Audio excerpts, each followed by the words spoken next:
أول ما بتلتقوا بحدا بتسألوه شو الأخبار. لهيك لنكون قراب منكن ونحكي لغتكن سمينا حالنا شو الأخبار. بلشنا بخطوة وماشيين بآلاف الأميال، خلينا شغفنا الخبر والعين اللي بنشوف فيها هالدنيا عدسة كاميرتنا. قررنا نكون منكن وإلكن، تشاركنا فرحكن وحزنكن، تشاركنا مشاكلكن ووجعكن، وكنا ورح نضل منبر لجاليتنا. شو الأخبار ويب تي في باقة كبيرة ومتنوعة، برامج حوارية، تقارير إخبارية، برامج ترفيه، برامج ثقافية، بالإضافة إلى إعلاناتكن. شو الأخبار؟ الخبر اليقين. تابعونا الآن. Hello everyone, this is Hussein Hashim for WhatsApp Media Network. Today we have a special show about Dearborn Heights, especially that there is an election tomorrow. Hello everyone, this is So we wanted to do Hussein a show in English. I know my colleagues Abbas and Khadr, they did something similar to the topic that we're discussing today. However, the guests and the topics, we're going to try to basically dig deeper, and the show is going to be in English. So whoever was not able to basically follow up or understand the previous episodes, they'll be able to watch today, be engaged and ask questions and understand the current situation from the perspective of our guests tonight. Before digging into the show, I want to thank everyone that's watching. I know we were live about an hour and a half ago with a sports talk show. Now we're talking more politics and city and issues and stuff. But before going in, I want to thank the sponsors of WhatsApp Media Network, everyone that's sponsoring WhatsApp Media Network. But this episode is sponsored by the Lava Lounge 2. So thank you to Abbas Khalil, Lava Lounge, for sponsoring this episode. The other thing I want to mention is for anyone who want to watch Arabic TV, there is more than 130 premium Arabic channels, in addition to being sports in HD, and a library of premium video on demand that you can watch on Slink TV. If you reach out to us, we can give you a 7 days free trial so you can see the service. The other thing I want to mention before starting the show, that this platform is an independent platform. We don't take sides, we present the information. It's for our viewers to absorb this information and analyze it and decide which side or which point of view they want to take. Everyone is welcome to come to our platforms on WhatsApp Media Network and express their views. Anything it's being said, it's based the opinion of our guest. We do not basically or necessarily support it or disagree with it or agree with it. It's up to you guys to watch, analyze, and make up your own opinion. Welcome Zouhier and welcome Ray to the show. Thank you, sir. Thank you, Sam, for inviting us, and thank you, Ray, for coming to this show. And I appreciate the opportunity to reach out to everyone out in Facebook and hear my opinions, at least, on what's going on. Very good, very good. A lot of things have been going on in Dearborn Heights. It's almost the talk of the town. And the only question that's common between everyone that they ask is, what's going on in Dearborn Heights? So I'm going to ask you, that's going to be my first question. What's going on in Dearborn Heights? Well, there's a lot going on in Dearborn Heights. For many years, I was going to city council meetings, and very rarely was the administration questioned on anything. Very good. And now we have a city council that actually, I believe, reads their packets that we have, the information that we get, and we circle many things and question things on how they're being done, how they're being paid, and it's being met with resistance. Okay. So that brings us to where we're clashing. It's no different than even on state government or federal government, where you have the legislative body always butting heads with the executive branch. So that right there is just a quick summary.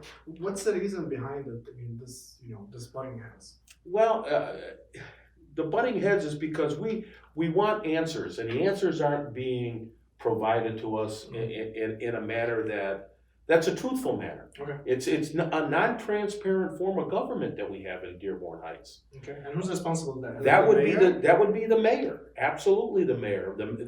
The mayor hires and fires everyone that's not an elected official. So if you go to the comptroller to receive any information, we're told, well, it's gotta come from the mayor. Well, no, that's not true. As a city council person, I have the legal right to every piece of paper that city has.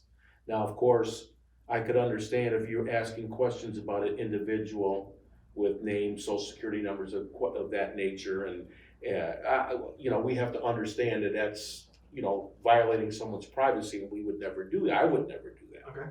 But when we ask for things, I have documents here Sure. of years of failure to comply with audit reports.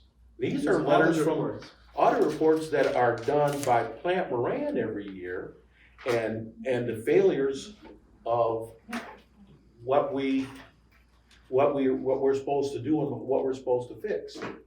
Okay, so those are kind of the things that I'm talking about. Very good. I know we're gonna dig deeper into whatever you have, whether the forensic audit, whether the golf course, the flood issue, everything that's in the city. We're gonna talk about it today. I wanna, just thank everyone that's watching us on Facebook. Make sure if you have any questions, make sure you write those questions on the comment box. Feel free to share this show so more people and more residents can be engaged and can be informed. Same question, Zouhier, what's going on? Well, I've been going to the city council for as long as Ray has been going, and It's a long time. long time. And I watched the previous city council, where they come and open their packet, which is provided about the payments, about projects in the city. They open it right there during the meeting. Okay. They never read the back up, they never done anything. Some of them, females, they used to polish their fingernails during the meeting. Another one, I have pictures of him sleeping a couple times during the meeting. It's amazing that these people really were in charge of our life, of our money, of our city. Until, group of us, we begged Ray to run, because we felt he's knowledgeable about the city, his heart is in the right place, and he cares about the city. Very good. And the mayor always resisted giving any information, even to the city council, which they have the right under the charter to walk into any office and demand papers, and they have to provide it to them without going back to the mayor. But the mayor doesn't want to give this information. What is he hiding?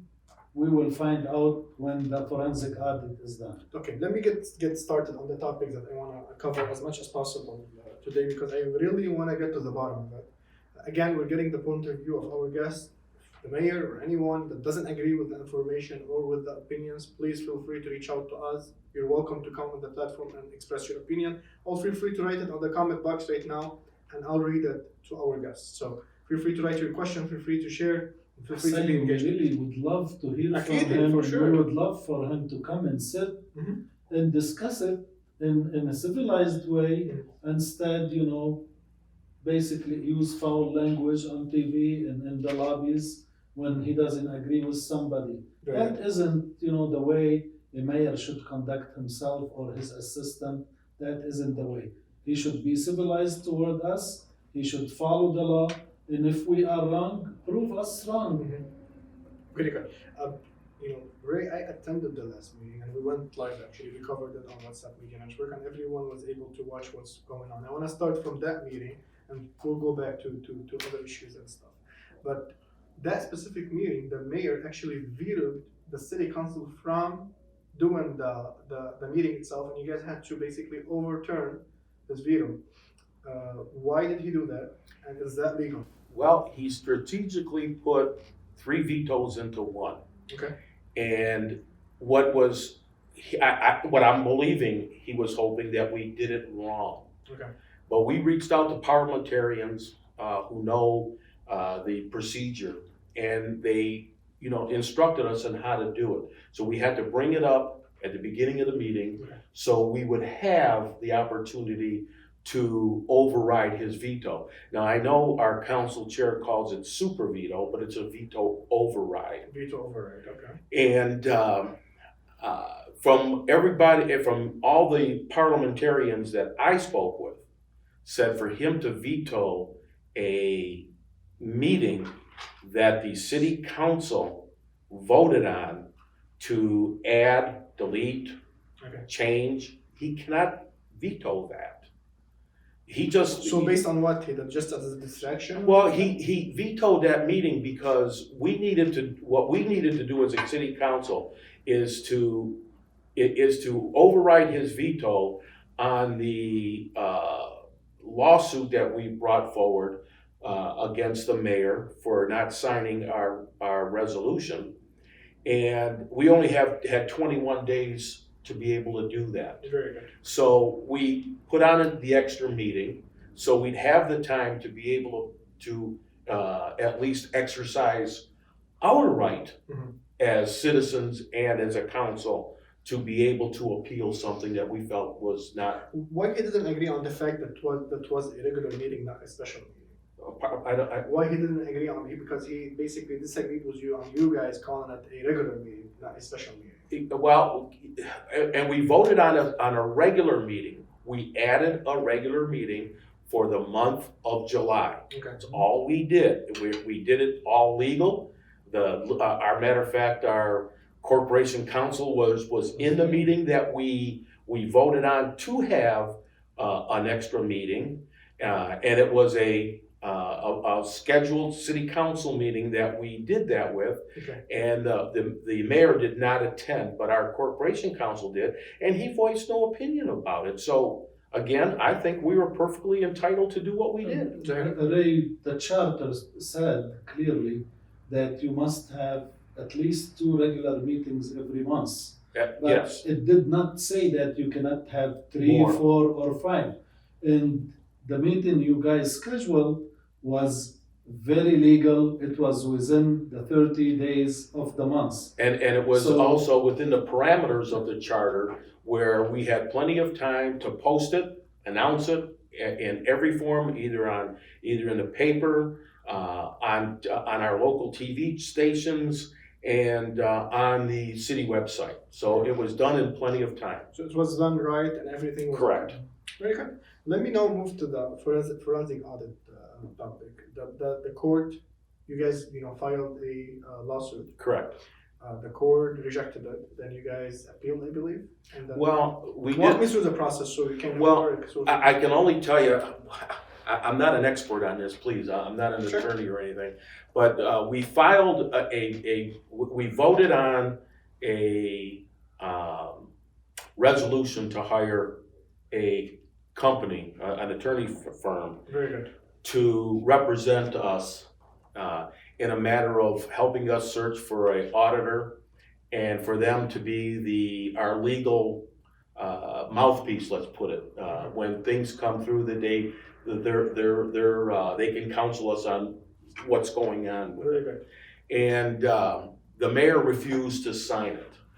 So what happened was the law firm then went and filed a mandamus, which was taking the mayor to court Okay. to force him to sign that agreement. Well, she wanted us to get together and to negotiate. Okay. There was no negotiating at all on his part, and I believe on our part too. I didn't want it. I want this forensic audit. We voted 5-2. I mean, it's not like it was 4-3. It was 5-2, and then he vetoed it, and we overrid his veto 5-2 again. We also then went into a special closed session where we asked the attorney to go ahead and file the appeal. And that was voted on 7-0 in our closed session. I mean, it wasn't like it was a legal vote. Okay. It was just an opinion to go ahead and file the appeal. So the mayor then, we brought it forward again, and the mayor vetoed it the second time. And we overrid his veto again. Now, granted, our charter says you can only have 1 veto per item. Yeah. He's already vetoed it twice. Now he's done it a third time. Very good. So again, he always says that he follows the charter, but he doesn't. Very good. I think your mic is doing some noise, so I'm gonna try to fix your mic while talking to the head. This is what we're gonna do, Zena? Okay, so we're gonna try to fix Ray's mic, but I believe your shirt is because it's touching the shirt or something in a certain way. We're gonna try to fix the mic so we can have a clear voice from Ray. I'm gonna go to you, Zouhier. Farazi Qadir, I think you're the one that digged into it a lot. One of the people, How many years did you go back? basically, we went back to 2004. 2004. So that's 15 years since the mayor took office. Wow. Yes, How many hours of work is that? lots of hours, and I have a great group of people who worked with me, including Ray. Okay. We And- sat many nights at Ramshorn and at Tim Horton and at Big Boy, in my house, their houses, everywhere. Okay. We went, we met. So that was a private investigation kind of thing from you Kind guys? of, because by chance we found out that he's misusing the money from the cable revenue. Okay. There And this is are- how it started, basically. Yes, there We're are. talking about the million There $1.4 are, or something? yes, the $1.4 billion, Mhm. which is misused. Misused. Yes, and he Misused? insisted Okay, go ahead. there are two accounts from the cable. One for franchise, Okay. that's 5%, of basically, and 1% of your invoice every month goes to what we call a PEG, Public Education Government. Okay. This 1%, it's around $2, maybe $1.50 every month on your bill. It's PEG if you have used WOW, AT&T, or Comcast. Then this money must be used by federal law, by FCC regulation. It used to build studio to teach the resident about the city, about its government, about what's going on in our city, in our county, in our state. This is restricted fund. Very good. When we looked at it, he cannot use it for salaries. Awesome. Okay? It never showed from 2004 to 2011, it never showed in his budget as a PEG. He always put it in the general fund and use it basically as cash flow. And he insisted that he can use it for salaries until I went to Dearborn and I went to Redford and I got official letters from both of them, from their legal department, that it cannot be used for salaries. Okay. Okay, so we looked and we found $1.395 million, almost $1.4 million, misused for the last years. Where did And it go? this is the question. We don't know. He's a CPA. He can hide numbers wherever he can. And the city council previously and the present, they didn't have anybody who's knowledgeable about accounting or a CPA. We used some CPA from outside to find out all these details. And basically, thanks to Ray, Lisa, and the five, and those who stood up against him, enforced him now to create separate fund for the PEG and put the revenue from the PEG in that account, so he does not intermingle it and use it for cash flow whenever he needs and wherever he needs. Ray, I want to bring you, please. Yeah, go ahead. Interject some. This goes back even further than the PEG. Okay. This goes back, as far as I'm concerned, right after the flood of 2014. Okay. And a gentleman named Troy Brown, who really wanted to find some money to help the South End, even buy a rowboat, to go help people, get people out of their homes. And he came across $6 million in our water fund. And as he dug along through that, it was for a CSO project, which is Combined Sewer Overflow Project, that was mandated by law that we do. But what had happened is that CSO fund was paid for already, but we were still being taxed on it. He never stopped the tax for, I believe, 3 years. Yes. So he collected over $3 million Wow. over taxation that just sits in this fund. Actually, 3.8 millions. And so we even, had attorneys come in and explain to us why we couldn't send the money back to the residents because maybe somebody had moved away. I was going to ask you things that, why of the that money nature. wasn't sent back. Then they explained that we couldn't use it for anything but CSO fund or to pay off debt, okay? But even with the PEG fees, and he even admitted this to me in his office in 2008, he used those funds for cash flow. Oof. Okay, now, as far as I see in audit reports, I never see the money leaving and I don't see the money coming back. So if you use it for cash flow, it should have said. Ray, I'm sorry to interrupt you. The worst of this, that since 2006, Plant Moran has been telling him Yes. to stop overcharging the public on the CSO. And he kept doing it for 7 years. And believe me, if you're not looking for something specific when you get these audit reports, you're not going to find something. Okay. Even though legally I probably should be reading it. But again, I'm one person here. I don't have a staff like Detroit does for their city council meeting. They have a staff of attorneys. And we're a small city. We don't do things like that. And again, you take things in good faith. Yeah. That you are being told the honest truth, okay? You take it in good faith. So, no more good faith for me without seeing actual paperwork and explanations. Very good. And I think one concern, Ray, that many people raised, including some of your colleagues at the council, that the cost of the forensic audit. We've heard numbers. I mean, even at the last meeting, one of the council members said, we don't know if this is going to cost us $2 million to $300 million. I don't believe that's the case.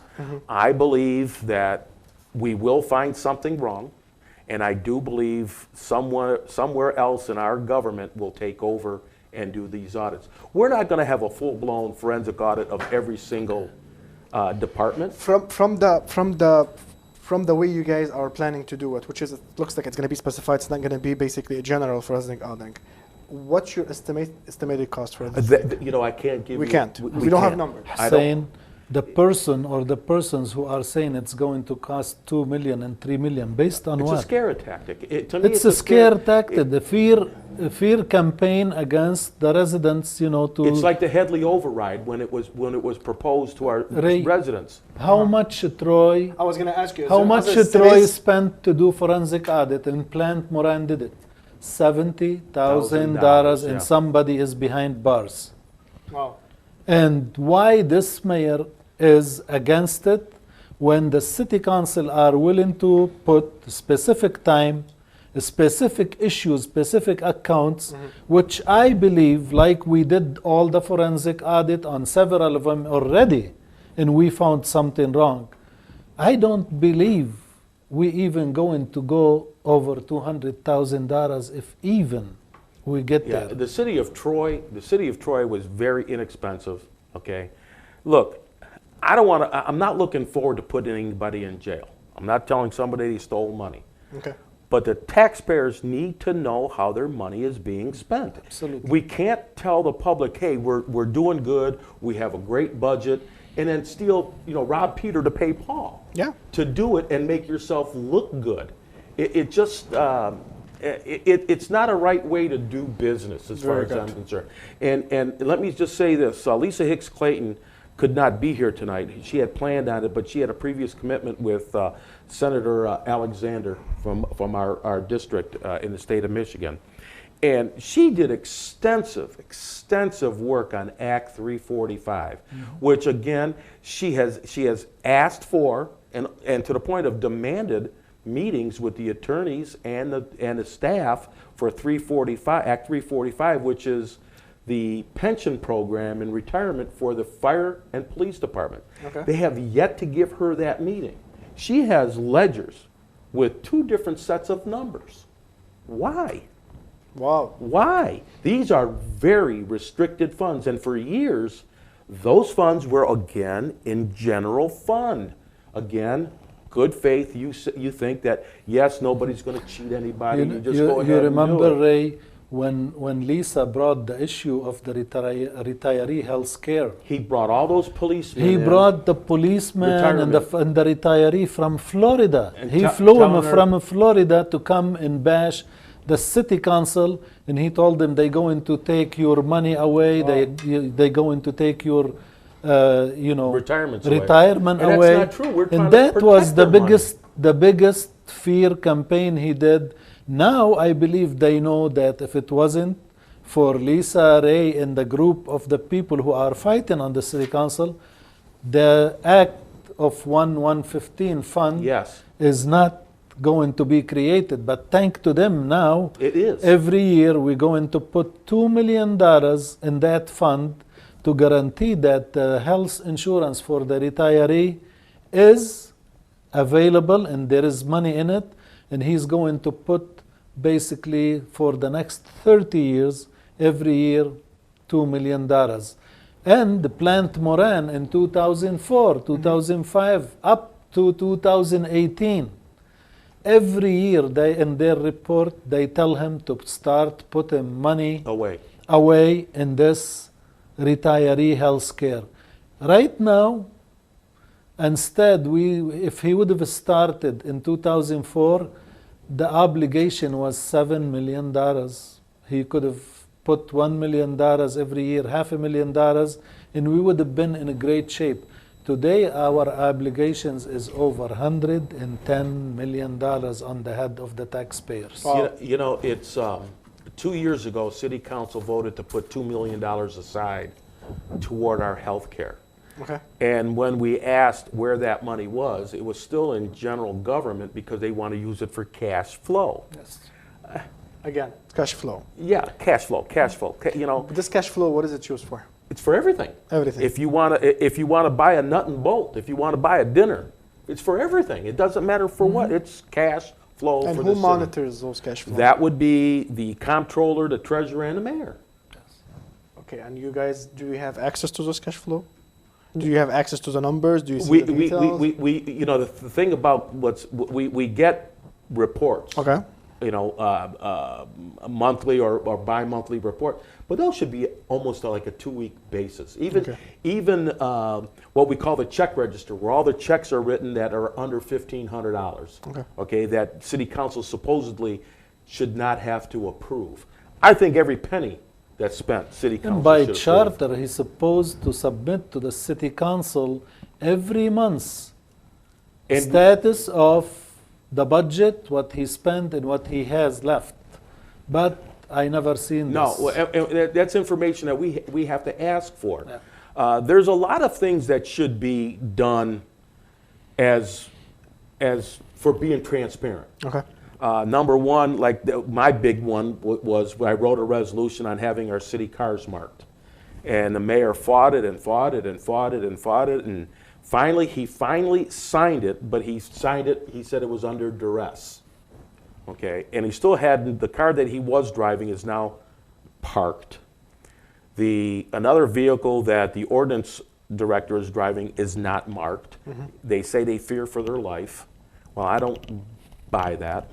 I'm not believing in any of that. What do you believe the actual case is? They don't want people to see them using their vehicle for their own personal use. Okay. And I'm going to tell you, this is very hard for me to say this, but I'm going to say it because, and again, it's hearsay. Let me point this out. Okay.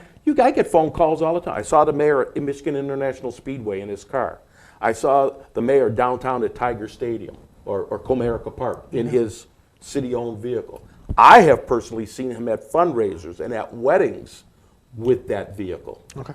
So it's okay to use the vehicle, but you have to report that to the IRS because it's a benefit. We've never, ever, ever seen a report from anyone who has a car that takes it home on how much fuel they use, the maintenance reports on it, the mileage driven. I should not have to ask for that. That should be freely given to me monthly. Very good. Let me just, Actually, I FOIA'd the mayor and I FOIA'd a couple other people for the usage of okay.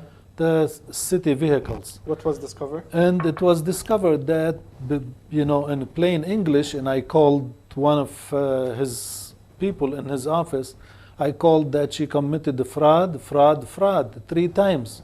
She followed me outside to the lobby and she called me all kind of F words you want. Okay, very good. Let me bring our audience up to speed with us. We've been discussing the topic and the issues that are going on in Dearborn Heights. We have Councilman Ray Muscat, and we have, activist Zouhier, long-time activist Zouhier. Again, like we mentioned in the beginning, please be engaged and please be informed and ask questions. Any of the topics that we've been talking about today, and we're going to be digging into more topics right now. I'm going to close on the forensic audit, which was my last question, and we're going to move to other topics that really matters to you guys. Anybody that has a question, please write it on the comment box. Feel free to share this video so more residents from Dearborn Heights and the surrounding cities can be informed about what's going on. Hassan is saying, go Ray and the corruption, sir. Another Hassan is saying, thank you WhatsApp Media for hosting this show, and we need more committed people like Ray to represent our community on the city council. Anybody that has a comment, please make sure you write it. Somebody wrote, wow. Yeah, information. I mean, just information make you speechless sometimes. Keep writing those questions, keep writing those feedback and comments, and don't forget to share the video so we can reach more people. My last question on the forensic audit, because I want to really move to other stuff so I can cover as much ground as possible. Where are we going? Where is the future? What do you think is going to happen? Well, I truly believe that the appeal will be won, and I believe that the mayor will end up having to sign the agreement between the council and our attorney firm. And I believe we are going to have a forensic audit, and the audit will take us where it takes us. How long is it going to take you guys now?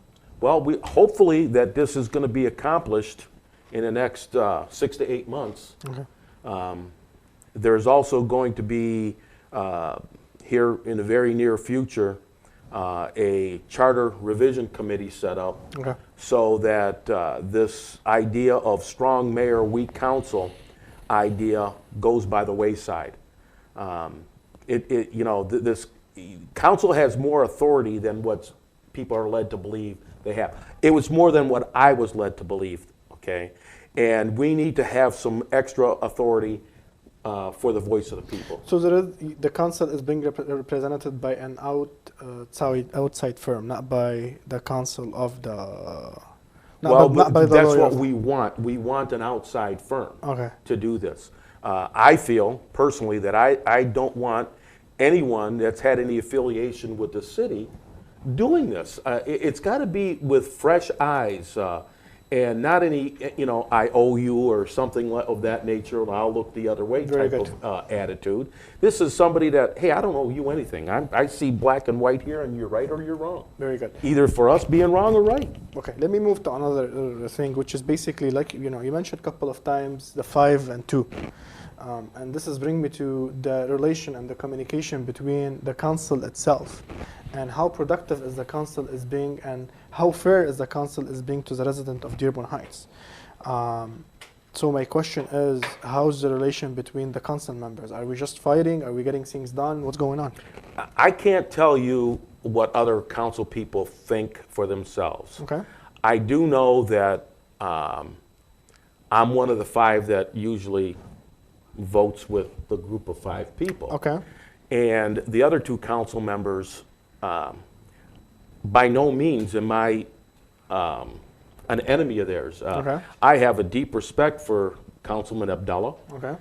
He and we walk out of city council joking and laughing, and we could go break bread tomorrow or tonight without any issues whatsoever. Very good. So I consider him my friend. Okay. And Robert Constant, again, I supported him in many elections.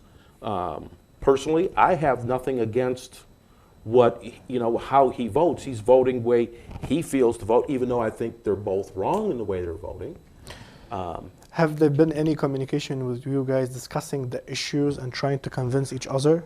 No, that would not be legal. That would not be legal. I don't communicate with, when I write a resolution or an ordinance, I don't call anybody and say, hey, I need you to support me on this and I need you to do it. You put it out there and let them vote their heart. Okay. Okay, that's the way I act. Now, I've had, phone calls from people say, what do you think? I'll give them what I think, but Okay. I'm going to tell them how I'm voting because it's not the way you do things. So let me bring you to this. You've been to every council meeting. You know probably everyone that's sitting on that Yes. council. You've been in Dearborn Heights for over 20 years. Yes. Is this the worst council we've had so far? Actually, this is the best council we had since I moved to Dearborn Heights Okay. for one reason. Why do you think so? They ask questions, Okay. they read their packets, they dig into everything to find out how they can really save every penny to benefit the residents. And they don't mind if they make mistakes to say we're sorry. Okay. Let me give you an example Please about... go ahead. And I want to, if you can answer that question too, is this personal? We don't want the mayor to achieve or accomplish something, or there is evidence of stuff that needs to be answered? I don't think he has it. You know, by the way, the questions I'm asking, I want people, we want to ask everything. We want to ask blunt questions so people can be... Can I answer? And this is the Ray? talk of the street, by the way. You want to be able to answer He the talk of the considered street. me his worst enemy probably in the city, and he called me all kind of names publicly. I think I've taken over that role. But Hussein, so many times I stood at the city council when I saw him doing something good. I told him, I'm willing to walk with you door to door to get money for the golf course. Okay. Which is we're going to talk about, by the way. I'll walk with you door to door to get money to help the flood in the south end. I called him many times when things happen in the city. If he needs me to help, I'm willing to put my time. Okay. This is nothing, it has nothing to do with personal issue. Okay. He has to do what's right for everybody, not for the elite who are around him, who he wants to give him the highest salaries, whether they deserve it or not, and to give him years of seniority which they don't deserve it. And some of them Who's the elite? Who's the elite? I mean, we're being blunt here. Who's the elite you're trying to talk about? First, Okay. his employees inside his office, especially his assistant. Okay. He wants to give her $80,000 a year, plus he wants to give her 5 years seniority, and she bought a tree before. And she signed a piece of paper at the controller stating, and I FOIA'd this paper, that she will never ask again for anything more than 3 years. Now she negotiated or participated in the negotiation of the contract with the unions. Okay. Then all of a sudden the mayor wants to extend the benefit which the union negotiated to her and to all his heads of department. This is illegal. She signed a piece of paper stating she'll never buy any more seniority. What's the council stand on this? What's your role, guys, on Well, this? I'll tell you, when I first became a council, being green and unfortunately not astute enough, I voted that the mayor receive his salary and his pension. retirement pensions. And after I dug around and I kind of find out we did wrong because it's a burden really on the taxpayers. Okay. Okay. And for me personally, I will never ever approve again someone buying time to retire early. Okay. That is something that the union people have through negotiations. But if you're not a union member, then you don't get any.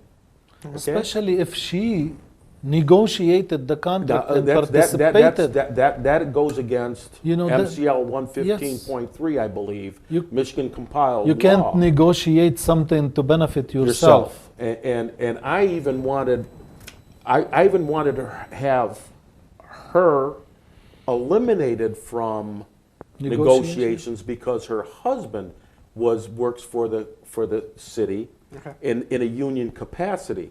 So anything she negotiates is a benefit for her, regardless if she's getting paid or her husband's getting paid. The second thing, the 4 heads of departments who in 2012 signed an agreement with the city, and we changed an ordinance to give them $55,000 a year annually. And they get their pension, which means they benefit by making more money than their original salary of $80,000, and they didn't want to give 10% cut. Okay. So they took 55 plus pension, which put them above the 80,000.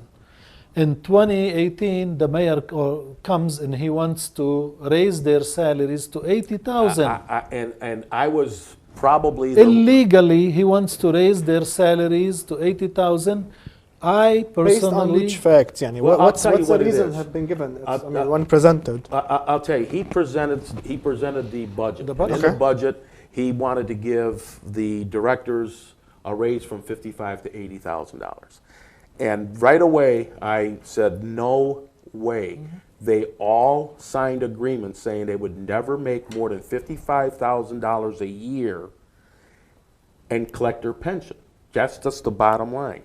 And then the mayor had the city attorney give us an opinion on an ordinance that he himself wrote.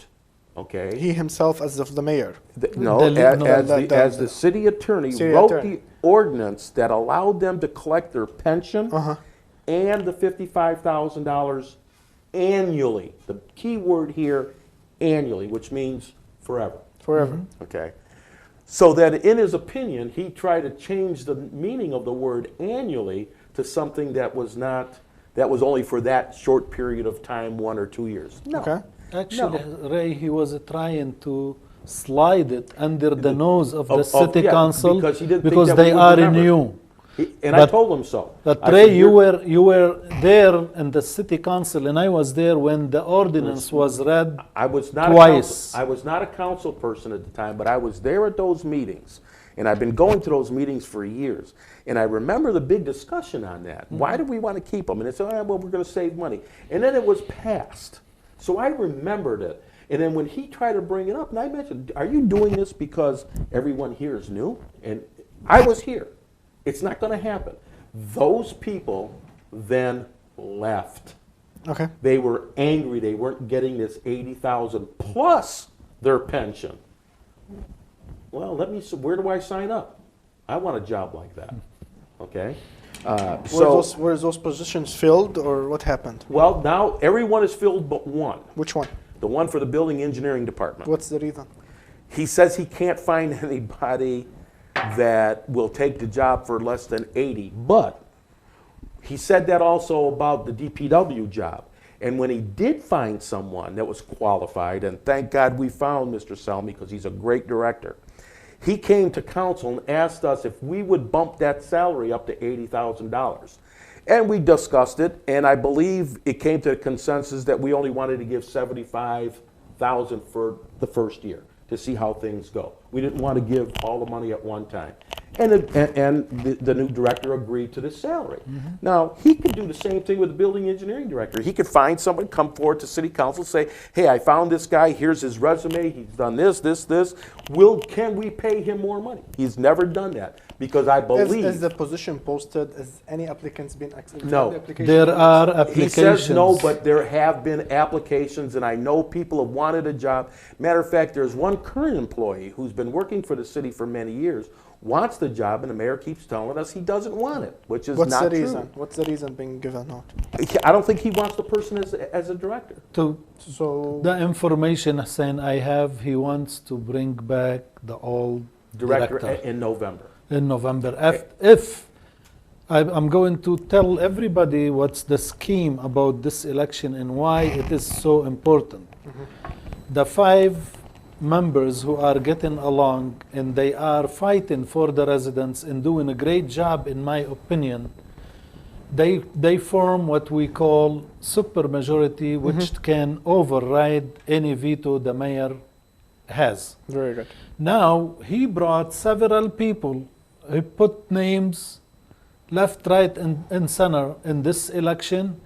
And he has told some people who came to me and told me Okay. that he wants to get rid of 2 city council members, Ray and Lisa. Okay. This way, he will basically bust the supermajority. And if the city council becomes 4-3, then he can veto every resolution they make and he can win.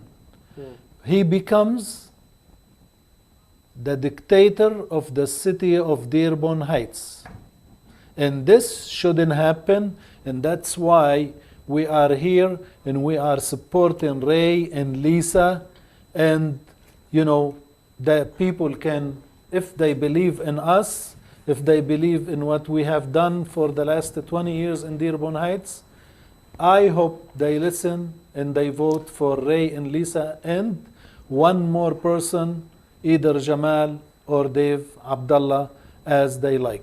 Let me make one thing perfectly Please go ahead. clear. Please go ahead. I don't vote with what the other council people want me to vote. Okay, and I'm going to talk about election more, by the way, but go ahead. Okay, so I listen to the residents of the city. They're the number one priority for any elected official. I don't care what position you are. If you're elected by the people, you have to go with what the majority of the people want. Okay. This is the part of our country that's we're forgetting about. We forgot about this in this country. Okay. Okay? So I just want to make that perfectly clear. Okay, I want to finish up with the topic so we can move from one to one. Talking about the building department, you guys believe he wants him back? Absolutely. What's the reason he wants him back? I can tell you, and I am not afraid to say it. Mr. Subh, And you're responsible for it. I am responsible for what I'm saying, and I Really? said it at the city council, and I say it to his face There you go. and everywhere. And I'm not saying anything which is secret. He used to go door to door, sell tickets for him for his fundraisers.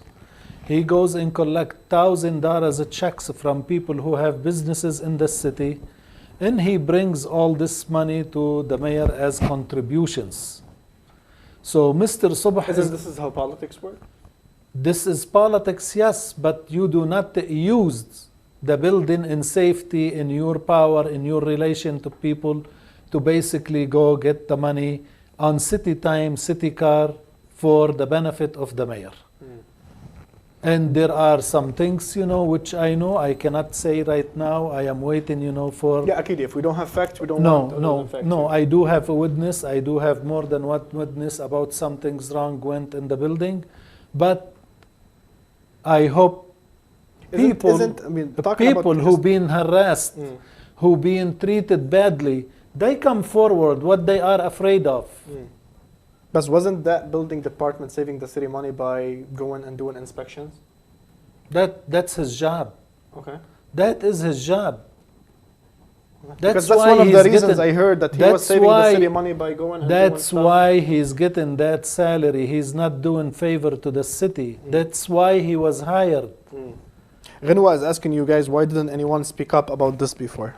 Well, I'll tell you, for me, it never happened to me personally.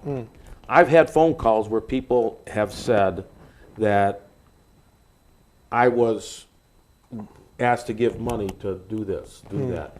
Now, I know Bill Bazzi... Is that just, I know Bill hadn't brought it up to the council, but I'm yet to see documents. I'm just seeing rumors. No, I do have... Here's what's proof positive. Go ahead, please. Now, Bill did pull records from the building department themselves, where someone, and I'm just going to just talk off, just numbers off the top of my head. You build a 3,000 square foot home, and your building permit is $3,000. Somebody else comes and builds a 3,000 square foot home, and their payment for their permit is $300. Okay. Why? Why? It should be. There's a standardized item there. And there was many documents. Matter of fact, at a city council meeting, he was asked to hand over that information, and he told the mayor, it's in your department. It's in City Hall. Go get them. That's where I got them from. Now, did they disappear? Go ahead. Saying last city council, I asked the mayor when I FOIA'd, Mr. Subh asked me to FOIA the records of the house which is in discussion. Okay. I went and I did. He asked you to He do that? asked me in front of two witnesses. Very good. If you want, I can mention their names. Go ahead, please. No, please. Bala, go ahead. Hassan Bazzi Abu Nadir and Adi Salami. Yani, that he asked me in front of him to go ahead and do You're this. mentioning information. We want to be blunt with people. No, We no, wanna no. be I'm blunt. honest. I'm not worried I know. about it. And I did Go ahead. FOIA everything except the initial report on the house which he bought from this older lady wasn't given to me. And that was the key issue.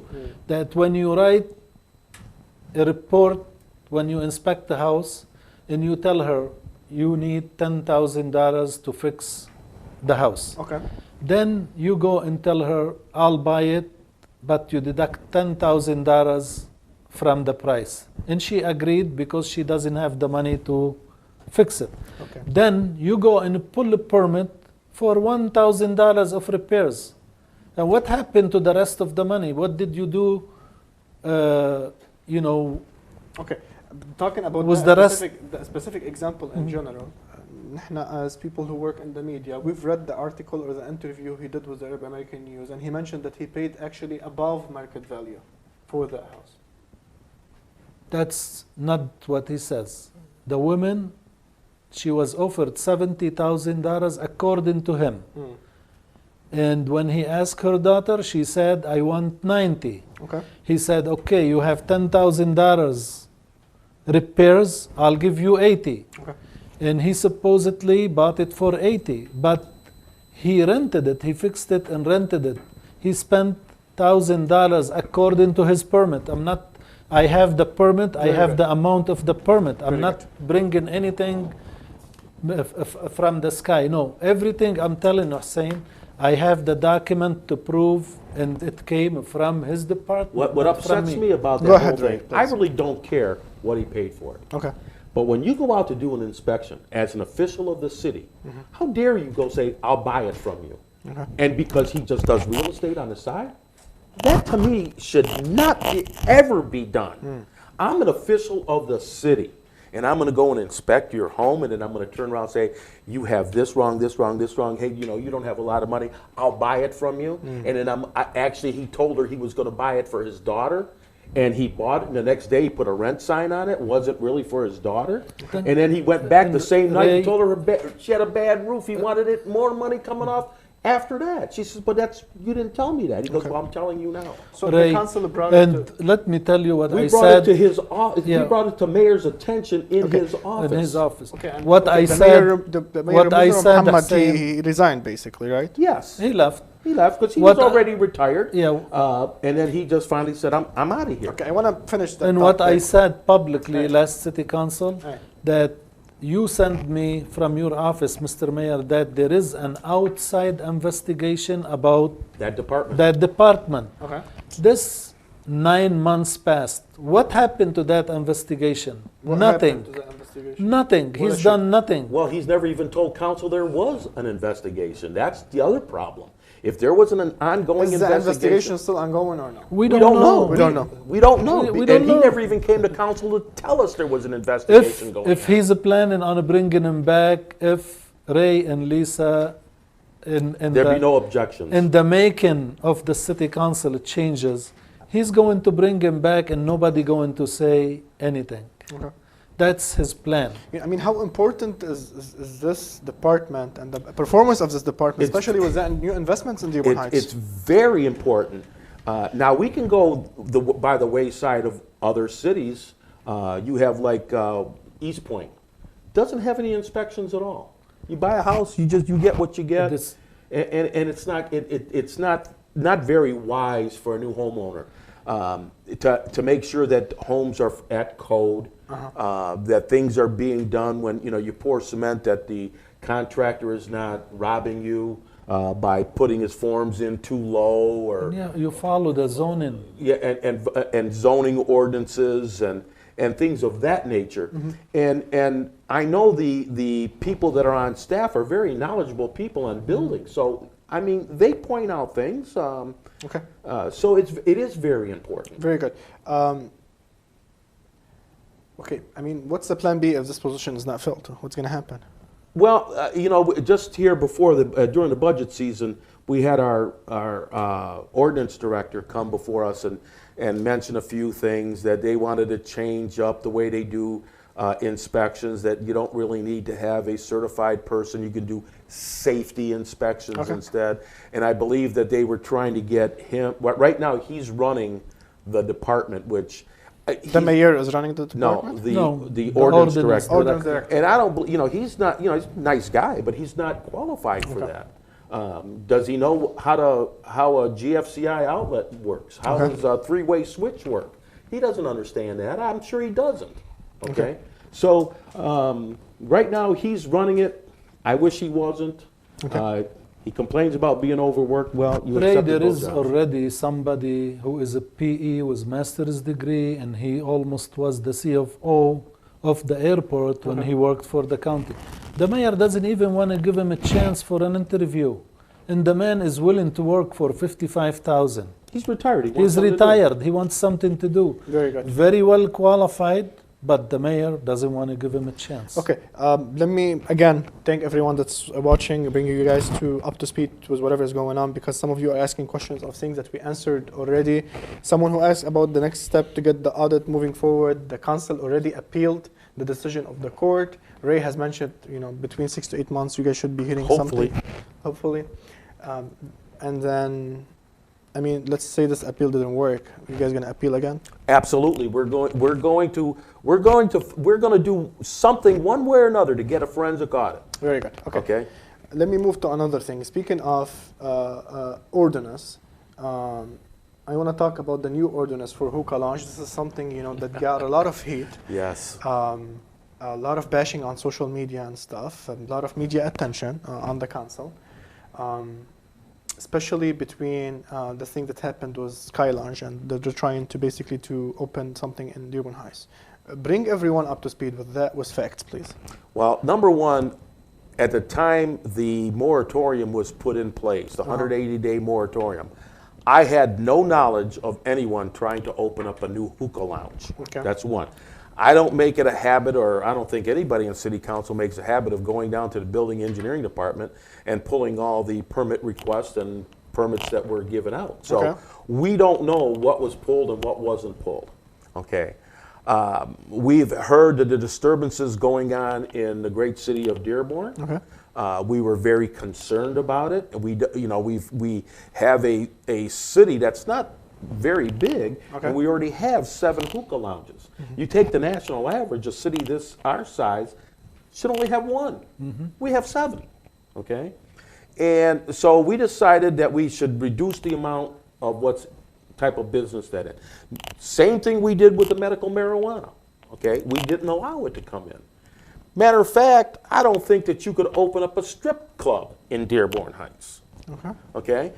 And they're making it sound like we don't want competition. Well, that's not true. But this case specific, Ray, this guy has already invested, he's saying almost $500,000 in Dearborn Heights. That's one.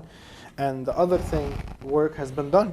Well, why, when you guys made the decision of only having 7, not said having 8, so you guys can include them, since he already done everything, and he's already pulled out permits from the city itself? From my understanding, he's got issues at the state level. Okay. Okay.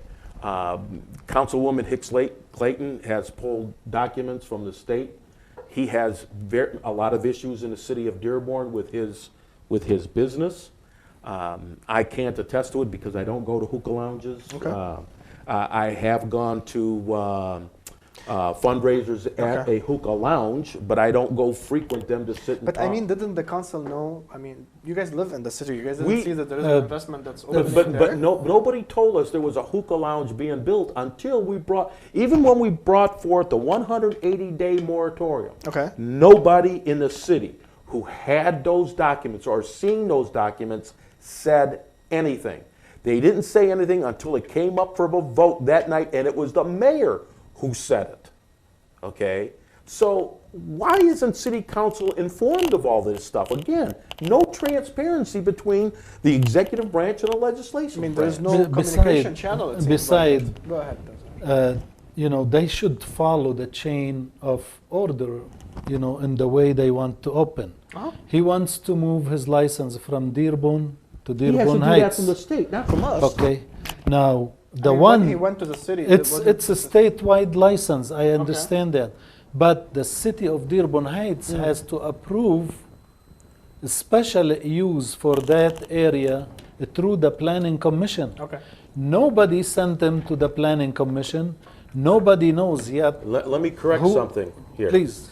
I went right after that meeting, and I went to the building department to see the permits that were pulled. Back in November, for some crazy reason, November 11th stands out in my head, that he applied or received his permits to do work at that site. Now, I don't know if he put down hookah lounge or not, okay? And if he did, or they put it on after the fact. Okay. I don't know that. I'm not going to say he did or they did or whatnot. That was in November. We brought up the 180-day moratorium of no more hookah lounges.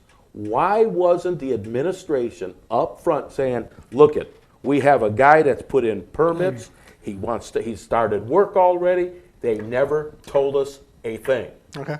So what is a council to do when we were all together on having no more hookah lounges in the city? Okay, but let me just get this thing straight. 480 days. Okay, let me get this thing straight, Ray. Okay.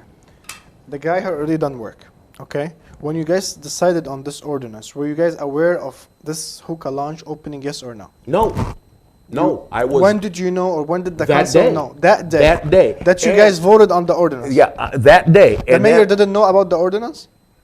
Well, sure, he knew. We put the 180-day moratorium, and we gave him So why did he wait for that day when you guys voted? You have to ask him that question. I can't answer for him. Okay, and with this, when I say about when I wanted to say, excuse me, I had asked the ordinance director and now the interim building engineering director, how come he didn't go in front of the planning commission when he did all this work? What was the answer? And he told me he doesn't have to. And I said, why not? He said, because he's not changing the site plan. Okay? So now, and I didn't want to really bring this up because it was To be staying honest, back I want here, to bring this issue to but rest. I'm going to bring it up. Please. If he puts a patio in, which I asked him, he said yes, he would have to go to the planning commission to get approval because the site plan changes. As far as I'm concerned, he's already put a patio in, and he's went around the planning commission, and then is going to say, well, I already put it in just to prove it. That's doing business the wrong way. The same thing happened to when the person who built the apartment buildings at George and near Telegraph, they changed the whole facade and did a bunch of things without any respect to the planning commission. You can't do that. When you want to change something, you go to the planning commission first, you say yes or no, then you do it. You don't go around and say, well, they'll approve it later on. Okay, anyway. I have a question. After you guys decided, after the ordinance is already in place right now, the ordinance is already in place. It's not in discussion anymore. You guys decided on the ordinance. Yes. And the ordinance states that no more than 7 hookahs in Correct. Dearborn Heights. And it stands, right? Correct. So the administration has to follow it. Why is the sign up? Well, I'll tell you, because the administration has not followed other ordinances either. Just like the one I did with the car ordinance. He refused to sign it for 9 months. So that ordinance is not signed by the mayor yet? I have no idea if he didn't sign it or not. That ordinance should have been signed by him already. It should have been signed the next day. And just like when he signed, when City Council approved for the Mackey Group to run the ice arena, he refused to sign that contract. As a matter of fact, he said, I don't know where it's at. And I said, what, the dog ate it? Okay? He knows where it's at. It's in the clerk's office or it's on your desk. And then after the argument went by, he looked at Mr. Mackey and said, be at my office tomorrow morning at 9 o'clock and I'll sign it. So he knew where it was at. And this cost Mr. Mackey over $250,000 extra money because of the delay. Okay, Zouhier, you're part of this community. Yes. They're trying to depict this, or put the image of this as Lava Lounge against Sky Lounge. That's not true. That's Or not true. that's La Parsa, or I don't know what kind of businesses against Sky Lounge. They don't want competition. They don't want whatever. What's the case? I am, as a person, I love competition. Okay. I love to have... You own businesses. I own business, and I don't mind if somebody open across the street. If they can take my business legally, good for them. That means I'm not doing my job. Okay. And I don't think the city council have any beef with whoever owns, I mean, the Sky Lounge. But accused they some of have the to council follow. members They of- have to follow the Look, law. just- They have to protect the residents. Just a week before, Uh-huh. or 2 weeks before, the same thing was said about Dr. Darwish's property, that he wanted to build a car wash on, Unfair. that VIP was afraid of the competition, and accusing people on the planning commission and the zoning commission and the council of not allowing Dr. Darwish to open up a car wash. No, the people don't want it. Okay. The residents don't want it. You should have saw the residents. Hundreds that come, of petitions came against the car wash. and not even just the car wash, the hookah lounge that same night. Yes. People came in droves. The city weekday. council was And full it's of not- people and like it's I not- never and seen. it is the Arab-speaking community that came out that don't want this business. Okay. So it's not the what we want to just might as well call it what everybody the white community. That Okay. business went on social media and they accused some council members of Bribing. bribery or Yeah, something. me. That was one. I was one, Okay. and I They was should very come upset. out and Then- say who they are. And then they took down their post, Mm-hmm. and then they said they are in conversation and dialogue and discussion with the city council to find a resolution. Where are we at? Nobody with has come to me. Okay. Nobody has come to, as far as I'm concerned, come to city council for a resolution on Okay. this. Okay, I welcome it. I will welcome it. Okay, and I'll keep an open mind to everyone. I've done that always. The other thing they basically said they're gonna do is sue the city. Is the That's city? look at that's, That's their right. That's their right to What's, do. I mean, That's their right where to do do you guys that. stand legally? Are you guys on the legal side? I mean, he has permits from your city. I'm not an attorney. Okay. Okay. What did the attorney of the Same. city say? Whoever made mistake will where pay is for it. his license? Is it in Dearborn or is it in Dearborn Heights? That I believe is still in Dearborn. So, Zouhier, what's so he should have transferred the It's a- license before he It's did a that. statewide. He cannot use it in Dearborn Heights, and he cannot use it in Dearborn or any other city in the state. But he still have to follow the ordinance and the legal issues in the city where he's moving. Okay. And I don't I'd know. like for him to come forward and explain to us the problems he has, and if he wants a resolution Okay. to be resolved, he needs to come before council and answer all of the problems that he's had in the city of Dearborn before I could say I yes. really was open heart. I asked him, and I asked him publicly. Go ahead. Come to the city council, explain what happened with you from the day you applied until the day they denied it. This way, let the public know if there is anything wrong I can- happen. Let them know. I can tell you this, the night we voted on that, I asked him, are you the one that owns the problem hookah lounge in Dearborn? He said no. He told right out, he said no. Now I find out different. But so what do you want me to believe? And again, and I have my constituents, the people who pay the bills, say they don't want There it. is an election tomorrow. And I don't care if they vote for me or not. No, this I is listen not. to what they and say. people need to know really who's working for them and who's not. Okay. Haida, it's election. It's gonna be the last point I'm gonna be talking about. I still have a couple points. I'm There gonna is try the to- flood. And This is my next point, Okay. Zouhier. Okay. And you're kind of reading my mind Thank to you. some extent. Every time there is a thunderstorm, every time there is rain, every see. winter, every summer, every whatever the case might be, 2011, 2012, 2013, this year, Dearborn Heights is flooding. What's going on? Well, what's going on is that neighborhood should never have been built. It's a floodplain. Okay. That was done for the almighty tax dollar back in the 50s and 60s. Okay. Ecorse Creek was at one time called the Ecorse River. It was changed to the Ecorse Creek so you can build on it. Oh, I mean, wow. there's state laws that says you can only build so far up to a I bank mean, of the a zoning river. was changed so it can be built on it? It was even more than that, and it's above my head that how that happened. But for years, they tried to figure out ways to fix the creek. They even, they've never kept it really clean. The county says if it's a natural blockage, they let it go, and that creek needed to be wider, deeper. It goes underneath the Southfield Freeway Okay. and gets blocked right there. Matter of fact, it goes under a Ford Motor Company building on Southfield Road, the very same building I worked for 20 plus years. Okay. And it can't have but maybe two 10-foot pipes that it goes through. So you've got a very, restricted flow there. And I still believe that with all these CSO projects, valves get shut off and flow is stopped because they can't maintain it without dumping it into the river. Okay. But what's more important, here is a consent agreement dated May 10th, 2010. If you can hold it against the camera over there, that's your camera. 2010. This was the city of Dearborn Heights Okay. and other municipalities against Wayne County for this Ecorse Creek flooding. Okay. And we, as the county, as the defendants, lost the case. Okay. They were supposed to fix this problem, okay? And I believe there was like 23 or 24 million dollars that was supposed to be spent on doing some repairs. Okay. And here we are in 2019, and nothing's been done. Where's the money?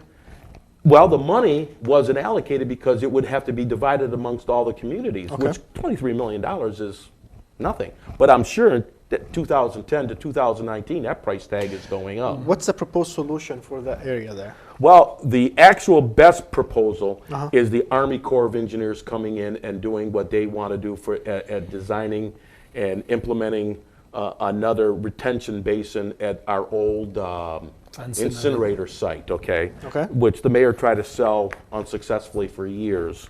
Twice. Yeah, and matter of fact, he had even down payments on it. Okay.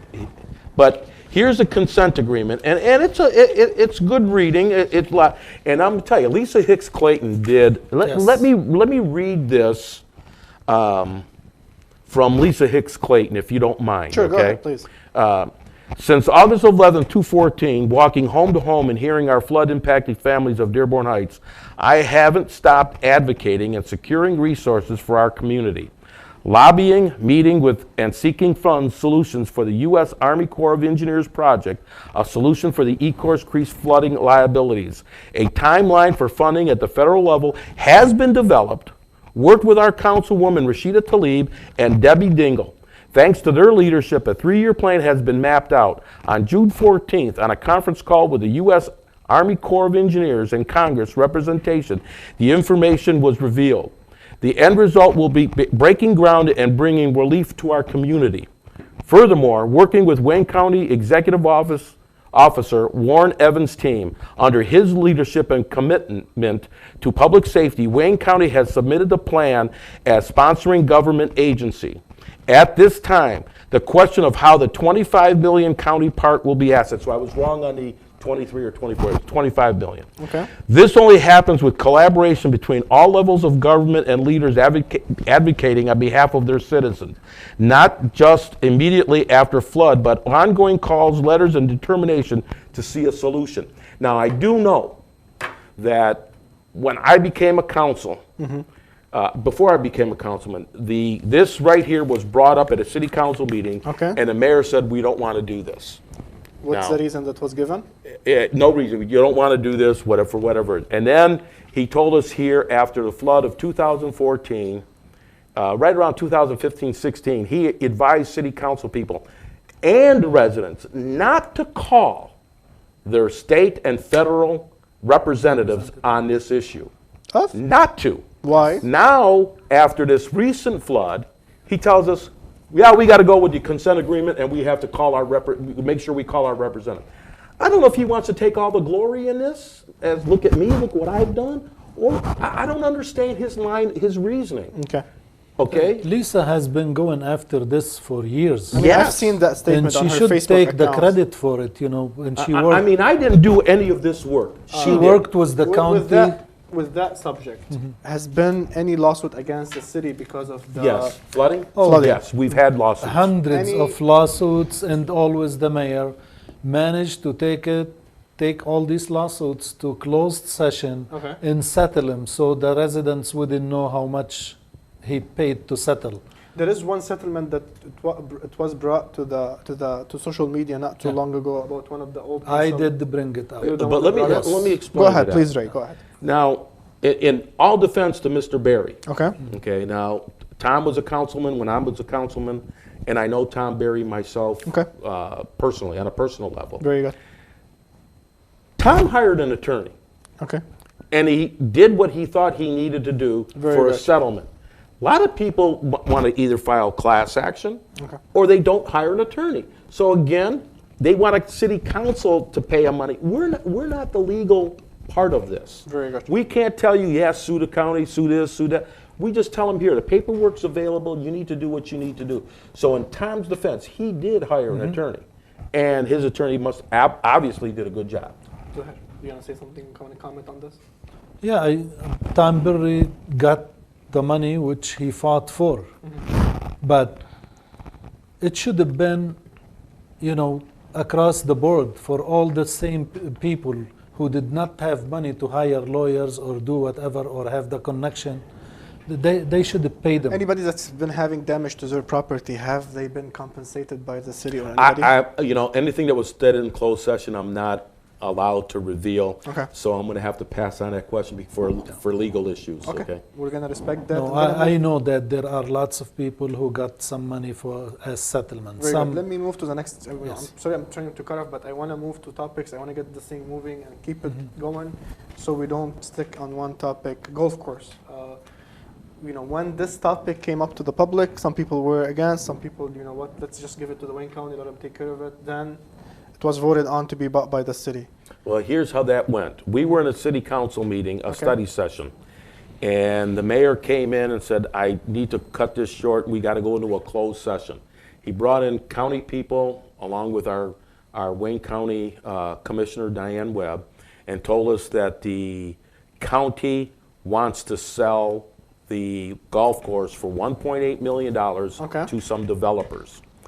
And like everybody else, the mayor, everybody was all in favor of this except for one person, and that was Councilwoman Marge Horvath. Okay. She was firmly against this because she knew and remembered her history of being in the city government as long as she was about flooding.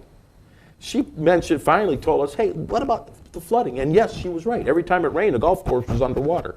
Where will this water go?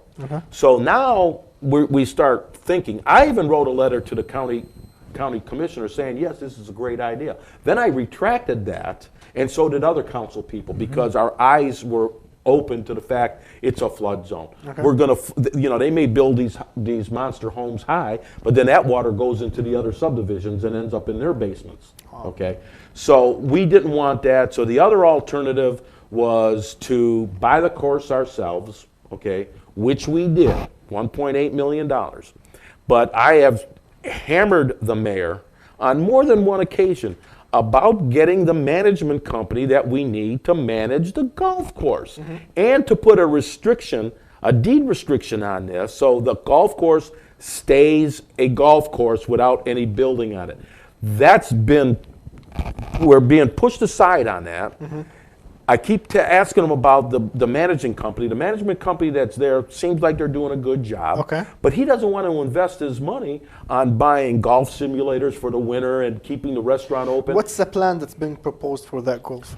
The mayor hasn't given us one. The mayor. That's the problem. If we're talking about a business model, I own a business. You guys own businesses. When you have it's kind of a business We've for been the city, so you asking can for bring one. some revenue. saying What's the business plan? But again, he tells us, give me some ideas. Well, wait a minute. This is when you go out and hire a manager for a golf, somebody that knows the game of golf. He brought in a professional who I liked, and then Councilwoman Denise Maxwell brought in a golf pro, young man, and he is a golf pro, a PGA golf pro, plays on the PGA Tour.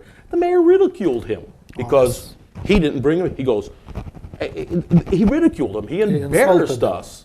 Okay, and yet he's not brought. We went to a dinner at the golf course. We talked with the operating manager there. He gave us somewhat of his vision, but the mayor has yet to sign a contract with him or do anything. So there is no plan. There's no plan. No, there can't be a plan because he hasn't brought forward one to us. I've asked him for it though. In short, either his way or no way. or no way. Since That's how it is. Since it was bought, Okay, there's a managing company. Is golf course has been losing, making money, or making even? Again, that we don't see any paperwork on. Okay. Now, there was always word Doesn't that the mayor has to report to the he- council about well, the performance again, of we've the... asked for this, but we haven't received anything. I mean, that's a simple math Look, of government, again, how they work. Good. Listen, again, we've asked for it. Okay. We haven't gotten it. Okay. Now, What is the check and balance then in Dearborn Heights? There is no check and balance. again, here you go. This is the division that we're having on council between the legislative branch and the executive branch. That's why I am so concerned about tomorrow's election, because if he gets his I know you always go back to the I election. go but because still- it's so important to me and to the residents that if he gets his way, he's going to be the dictator of Dearborn I've asked Heights. him the last 3 council meetings about, and he keeps saying, well, we're having a meeting, we're having a meeting, we're having a meeting. Okay. We're still waiting for the meeting. I'm still waiting for results of any meeting. Okay. Of yay or no you or guys what? cannot request the information from that managing company right away. It has to go through the mayor. Well, I don't know what he could give us, okay? Now, there was always talk about the golf course was losing money according to the county. Okay. But I think the county neglected Warren Valley Golf Course for many years. Okay. They kept up the one in Inkster beautifully, but the Warren Valley, which is a better course, a better designed course by a world-renowned golf designer, Yes. Mr. Ross, Okay. and they just neglected the golf course. Okay. So, I believe that the golf course made money. The county doesn't want to show it made money so they can write it off or whatever. And they never invested any money into it, okay? The banquet facility has run down a little bit. Okay. And we need to advertise the banquet facility. We need to advertise that we have halal food available for the community, which are is so advertising diverse. Yes. So the community that's as diverse as Dearborn Heights, And- we have the opportunity of a lifetime if we say we have halal food. Okay, let me bring a comment from Facebook. Vince is saying members of the council should be invited to that meeting so they can have input and inform the residents. That's Vince Jabkowski, and sorry if I'm not saying your name right. Hassan Saab is saying this mayor needs to be recalled. January. And there is many comments from other people. I'm not going to be able to read everything because I'm going to try to basically scroll through it. Please feel free to write your question, write your feedback, write your comments. Make sure you share this video so more residents can be engaged and informed on that topic of check and balance, on that topic of not collaborating between mayors and the city council. What's the relation between the city council and the city attorney? I don't think that's very good either. It's not. No. Isn't he supposed to be basically counseling you, the city council and the mayor, advising Yes. both of you guys? Yes. I He- feel like, I was he- at the meeting last time. I feel like he was aside and he had to come and comment in the public comments and says, I advise everyone, not just the mayor. But again, I'm going to go back to a thing we spoke about earlier. Go ahead. He gives you an opinion on an ordinance that he wrote, Okay. saying that he can, then turns around and tells you, I can't give you an opinion on an ordinance I wrote, so I let this attorney write an ordinance. So I don't know which way he's coming. So there is distrust between you guys and the Yeah, attorney? I don't know which way he's coming from, and he's got a good legal mind. I'm not saying that he's, How long he's been in the city? he's been around for a long time, way back into the 1990s. Before Okay. this Yeah, mayor? more than 20 years. Yeah, and he worked for a respected attorney, Adam Dado, before that. Okay. Adam Dado was our city attorney, and I remember him, a very respected attorney. Okay. And, but then he gives us 9-page opinion letter on why the mayor is going to veto our attorneys. Okay, 9 pages, over $1,000 worth. If the mayor wants to veto something, I feel he should write his own veto. Okay, and he didn't. So you okay? guys feel like he's taking sides with the mayor? To me, I believe he does side with the mayor. Okay. To me, that's my personal opinion, and only my opinion. Okay, and Is he an appointee of the mayor? Yes. but he's approved by council. He's approved by council. Yes.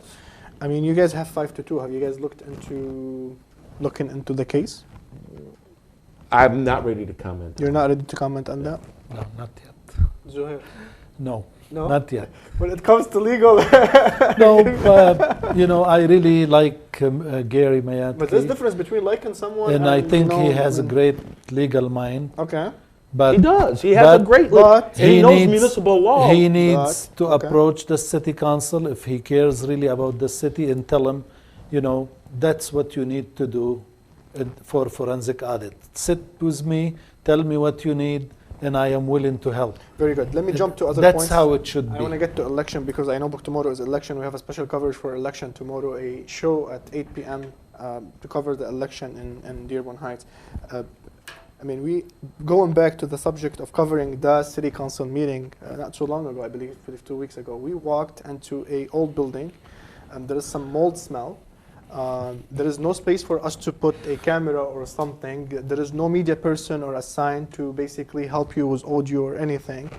What's going on with City Hall? Well, we could put it in the Smithsonian or take it to Greenfield Village.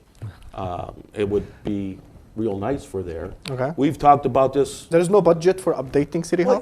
No, the money is there. Well, let's put it this way. Okay. We've discussed that in a 5-year plan. Okay. And even the mayor's office is ridiculous. The mayor needs a better office than what he has. He has really nowhere to store his documents and in respect of his office, the person holding the office, he needs to have something better than that. The building definitely needs to be upgraded. But again, we go back to council chambers, okay? For years, we were told, out of his own mouth, we have no money to upgrade our studio. Okay. If you've ever been to that studio in the Berwyn Center, it's a joke. It's laughable. I've never been to the studio, but I remember hearing Zouhier saying, this is a better studio than this. It is. You need to go visit it at the Berwyn Actually, Center. it is, Hassan, your studio It is. far better than But anyway, Okay. for years we're told we have no money. Okay. We've even had the former emergency manager, Bob Bankrap, great man, okay, come before council telling us every year we need X amount of dollars. Okay. $700,000, $800,000 to redo the studio. Come to us. We have no money to buy parts for the camera. We have to buy them off of eBay. We don't have money to replace the tapes. We have to retape over the tape, and that's why the audio is bad. No money. Okay. Well, when Mr. Ancraft was removed from that position and the mayor's assistant was moved into the emergency managing director, which he took care of the studio. And the first time I ever heard the statement, my assistant found $890,000 of restricted cable money. 90,000 Okay. of restricted cable. I about fell out of my chair And because we were told all along That we there have was no no money. money, and now he says they're restricted. So this is where we started Looking The into PEG things. issue. Okay. So how are you a CPA that you don't know the money, but yet your executive assistant knew about it? Okay, that's key to me. That's one.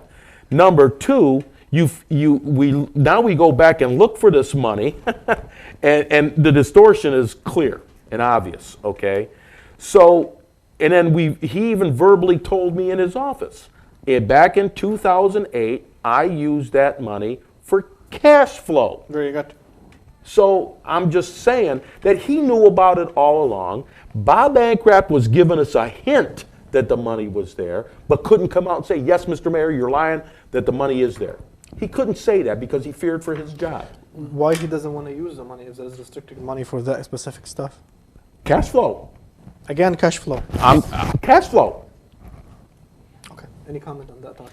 Yeah, and I want to add to what Ray said. I know the Crestwood School, they bought a building and they remodeled it and stuff.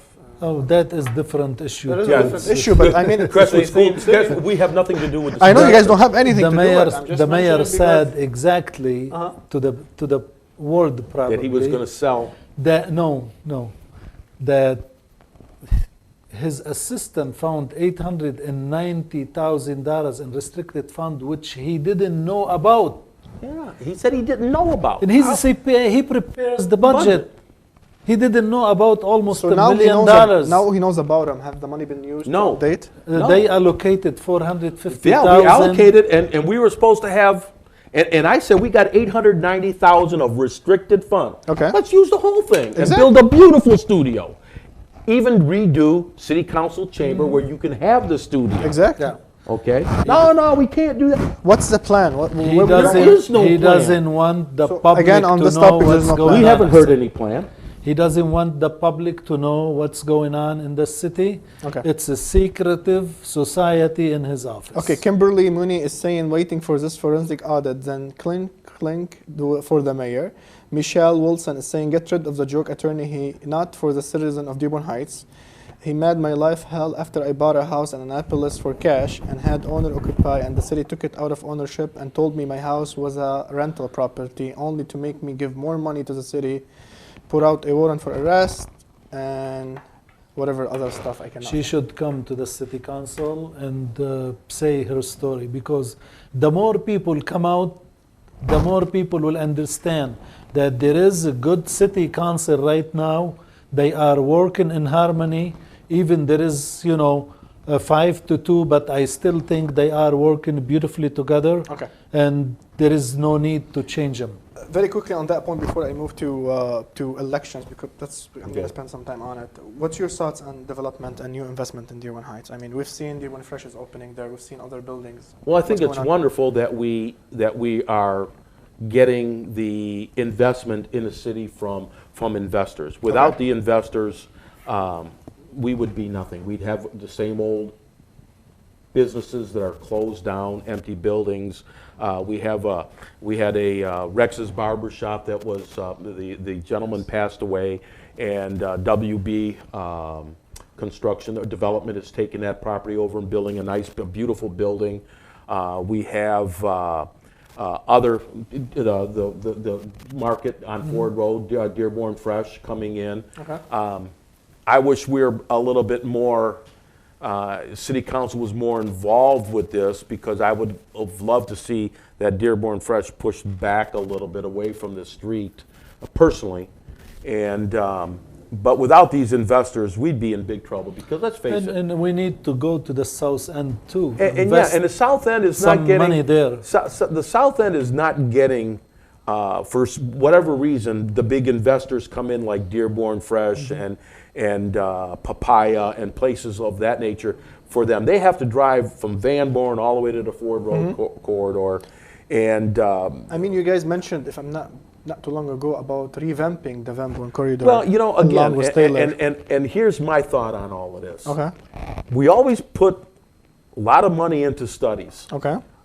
A study to do a study, then a study to do that study, and then nothing happens.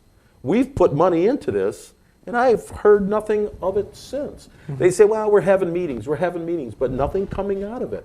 Now, I don't understand how you can revamp Van Born Road without reconstruction of that road itself. I mean, talking about revamping and repaving, Hassan is asking They're why not even was- they're not going to repave the road. That's the let problem. me just take the question from, because I want to involve my viewers on Facebook too. Hassan is asking, why was Capri Lane repaved and not other streets? Well, that are Cabri way Lane worse? was paved because it's a private community. Okay. It's a gated community where all the homeowners, Who paid for it? the homeowners paid for it themselves. That was not city funds, that was homeowner association dues. Okay. Renwa is saying so much corruption. That's why I moved out to another city. And please do an episode about the election for the Board of Education in Dearborn Heights. That's more important than anything right now for the city. We promised you we're going to do something very soon. And I have another comment from Vince is saying, great interview, and you did say my name just fine. Thank you. I'm glad I did. There is another comment from Michelle.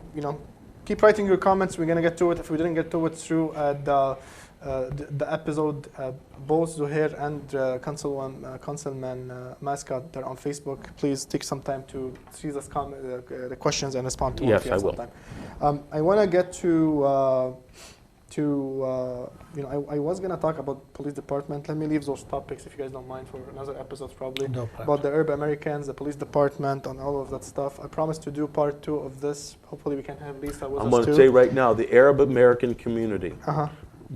Dearborn Heights without them Uh-huh. would be a failing city.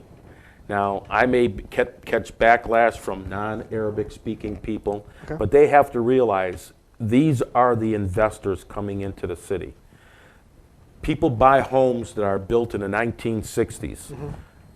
They totally revamp the home.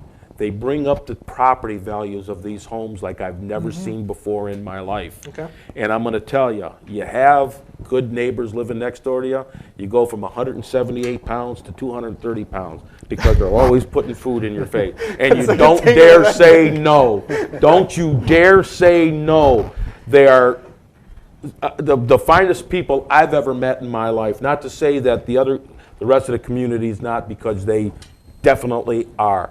But we need to embrace everybody as a neighbor and treat them as a family member, and we get along so much better. It's unbelievable. Very good. You need to learn and understand people and invite them in. I'm telling you, it's well worth it. I did it. And it's worked out wonderful for me. Very good. I want to move to election. This is going to be my last topic. Sorry, we took a lot of time. I saw it's going to take an hour. We're almost 2 hours. Sorry we're keeping you guys, but it's important discussion. We want to cover as much ground as possible. I really want to put some topics to rest and get the facts out. And again, like I said in the beginning, anybody that we mentioned their names, anybody that we mentioned their cases, if you have the right to come on WhatsApp Media Network and express your opinions, bring your point of view. This platform is open to anybody. It's an independent platform. We listen to everyone, and we only present the facts and nothing else other than the facts. Let me go to the election. Tomorrow is election day. Yes. Zouhier, before we go into any details, who are you supporting tomorrow? Ray, Muscat, and Lisa Hicks-Clayton. Okay, why? Why? Because I've been working with them for years and watching them for years. They fight for the residents. They do listen when we have an issue. And when I brought the issue of the PEG, the issue of the CSO, the issue of the budget, the retiree health care, they sat with me in my house in different places for hours and hours and hours to basically learn together where there is something wrong and how it can be corrected. Okay. So they are for the residents, they fight for the residents, and I support them without any limitation. And I ask all my friends and viewers who trust in me, please vote for those two and pick one more, whoever you like. Thank you. Thank you, Mr. Abdulhak. Zouhier, when you talk about I'm supporting them, are you talking as a person? Are you talking as an organization? Are you talking as what? As a person in my family, Okay. and we do have an organization, and that organization is Dearborn Heights Community Organization. We are supporting them too. Who's included in that organization? We have, quite a few members. It's non-profit organization. We are more interested in the schools and the betterment of our schools and our city council and our government. And we hope that we will have people who will contact us and we have a website, they can go to it. What's the website? It's Dearborn Heights, DHCO. Okay, if we cannot get the address right now, we'll basically write it in the comment section. You'll be able to see the website for that specific organization and what they're talking about. Why should people elect Ray Muscat? Well, I think my record speaks for itself. Okay. I've been an advocate for the residents for many, many years. It's not just because I ran for council, but years before, I went to all the study sessions, all the meetings that I possibly could attend, and it was many. And I took a year off because I took some classes at Henry Ford Community College, just to refresh myself in HVAC, something that I played with before, but I wanted some refresher classes. Then I went back and to the council meetings, and then I was asked, why do I want to run? And that was an easy question. The residents asked me to run. Okay. They asked me to run.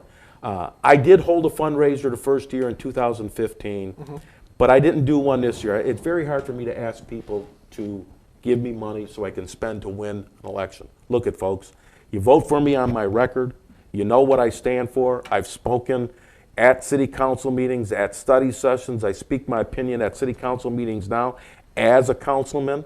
You know where I stand. If you like what I have to say, you can vote for me. If not, God bless you. And What makes Ray Muscat different or stand out or unique or beneficial to Dearborn Heights other than the ones who are running right now?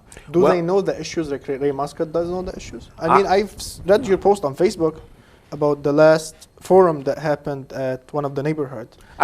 No, see, I don't believe they know the issues. You know, we have people coming to city council to run for city council, never been to meetings. They don't have a clue. We had one council member that said council did not approve $1.2 million fund for the demolition of homes and One council candidate, you mean? we have one council candidate. candidate, And he's yes. never been to council meeting. And I looked at him and are you kidding? We voted 3 times for demolition of homes. We took the grant money. We had questions about it. We definitely had questions about it. But we approved that money. And if he would have been at the city council meetings, he would have known the answer. But no, they're only there. I don't understand why they're there. I went to meetings for years and years and years before I ran for election. And even then I was afraid because am I going to know enough? And no, you don't. You never know enough. You always learn. You're always evolving. Okay? I don't know if they want to put that time and effort into it. We've heard Zouhier a couple of times on the show saying the mayor doesn't want Ray, doesn't want Lisa. Why the mayor doesn't want Because we Lisa? question everything that comes our way. Okay. We question everything. Now, I've agreed with the mayor on many things, and I've gone to bat for the mayor on different things. But I question everything because I've lost faith in the way the system is being done. Okay? The transparency isn't there anymore. So the only way to get it is to ask questions. And I'm going to tell you this right now. 99 and 9/10% of the time, I already know the answer to the question. I ask it anyway because I want to see what answer I get. And sometimes I don't get the right answer. Okay. And I know that's why I vote the way I vote. Zouhier, what time the polls open tomorrow? What time they close? 7 o'clock to 8 o'clock p.m. Okay, how do people find their polling station? Basically, they can call the clerk Okay. or they can go to the poll which they voted in last time. And if they have any questions, they can ask any one of the workers inside the poll To help the them polls find to out. help them find out. Are you guys? And there will be some candidates standing or people working for candidates. They can ask him. I'm sure they can help him. Okay. Are you guys providing transportation to those who cannot drive? Like Ray said, he did not hold fundraiser, him or Lisa. Okay. But I mean you guys as an organization. Yes, if somebody calls us and I can ask, give my phone number, 313-525-7888. Anybody can call me and I'm willing, to come to your house, take you to vote and bring you back in my own car. I also am able to do that. I don't know what the morality side of that would be, but I'm going to be available till 3 o'clock tomorrow afternoon because that's when I start prepping for a medical procedure that I'm having on Wednesday. Okay.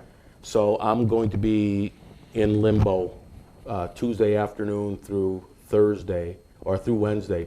So I apologize for that. Anybody that's watching us, the organization that Zouhier mentioned, it's called Dearborn Heights Community Organization, and it's on Facebook. So if you just type in Dearborn Heights Community Organization, you'll be able to find the page for them, and you can send them a private message. And Let they me can give help you my phone number. Go ahead, Ray. It's 313-595-7883. And I can be reached at my city email address of rmuscatdhcc, like Dearborn Heights City Council, at gmail.com.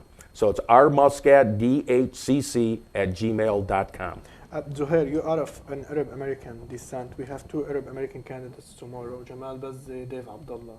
Why you're not announcing a support or you're not telling the community who to vote for? I'm not against either one of them, You cannot be this way. but I have, you can vote for 3. Okay. And the 2 So I you're leaving mentioned, the choice to the the community choice to for choose the between community Dave to decide. and Jamal. Yeah, I don't want to put myself You in don't a want anybody place, to depict you as Zouhier is against Dave Abdullah.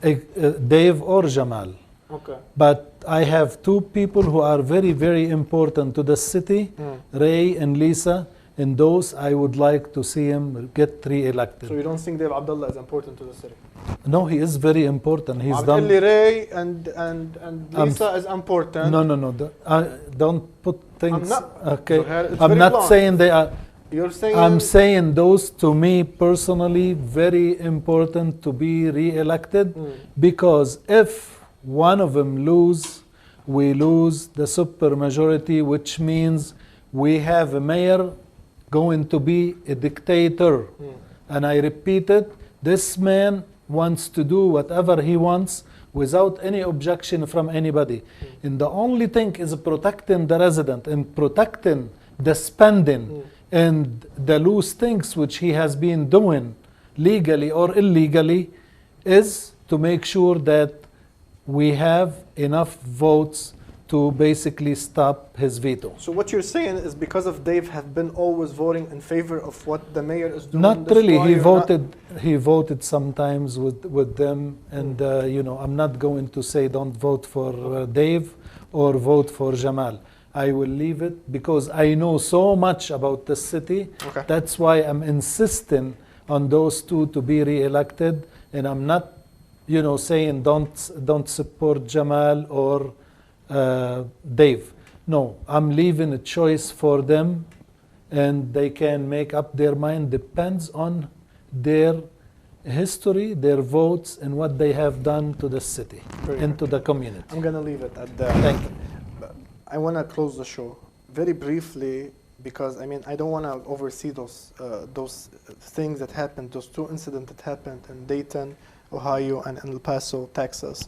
This is serious concerns to our residents. This is serious concern to everyone that live in the United States. Those shootings happened at Walmart. They're happening at malls. They're happening at public places. How protected are we in Dearborn Heights or Dearborn? I'm going to ask you about Dearborn Heights since you guys are from Dearborn Heights. Okay. Well, my heart goes out to everyone everywhere because we have this terrorism everywhere, not just in El Paso. We've had mass shootings in Chicago over the weekend. Okay. And they have the strictest gun laws in the country. Taking guns away from people is not an answer as far as I'm concerned. The criminal will always find a way to get a gun, okay? That's why they're criminals, okay? They're criminals for a reason.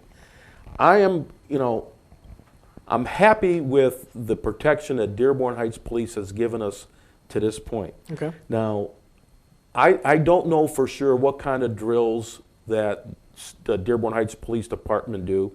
I think they are secretive, that we do have a SWAT team, okay? And to go out and publicly say that Dearborn Heights Police does this, does that, No, or we does don't want to this. give details because it's But part of the I security do and know stuff. that they train continuously. Even the fire department continues to train.